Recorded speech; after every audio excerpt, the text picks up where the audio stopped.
Mēs esam satikušies, mēs pazīstam kādus gadus, tagad jau būs 30, vai iepazināmies pirms 30 gadiem, bet viņš zvana man katru dzimšanas dienu, mēs 2 reizes esam šo laiku satikušies, tad, kad es esmu bijis Vācijā kaut kur tuvumā. Tā kā tā mīlestība ir un kādreiz tā aizdomāšanās arī ir, kā būtu bijis, ja būtu bijis, bet, nebija lēns. Kāpēc atbeicaties?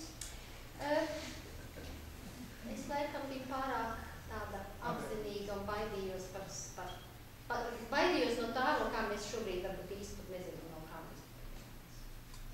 Apuisis bija no demokrātiskās valsts. Skaidrs. Ideoloģiskās nesaskaidrs.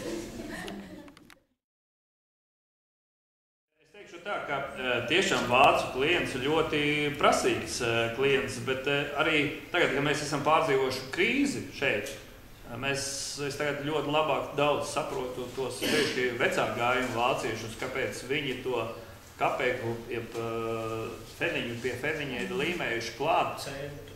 Tagad jau centu, jā, ir līmē klāt. Bet es teikšu tā, ka viņi ir prasīgi, bet vienlaicīgi viņi ir ļoti arī daudzi humāni.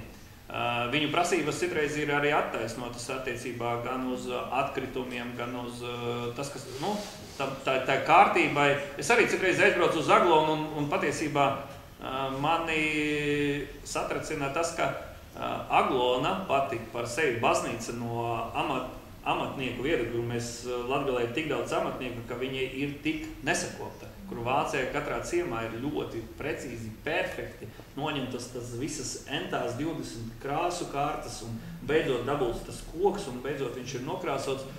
Tad es teikšu, ka tas prasīgums man ļoti simpatizē. Es teikšu, ka tajā laikā, kad es strādāju, man bija pašam pat pie sevis tāds teiciens, ka man patīk ļoti strādāt ar vāciešu, jo tas ir skaidrs, kas mums beigās ir jābūt, uz ko mēs tiecamies, bet atpūsties ar krieviem. Jo tad nekad nezinu, kā tas viss pasākums beigsies.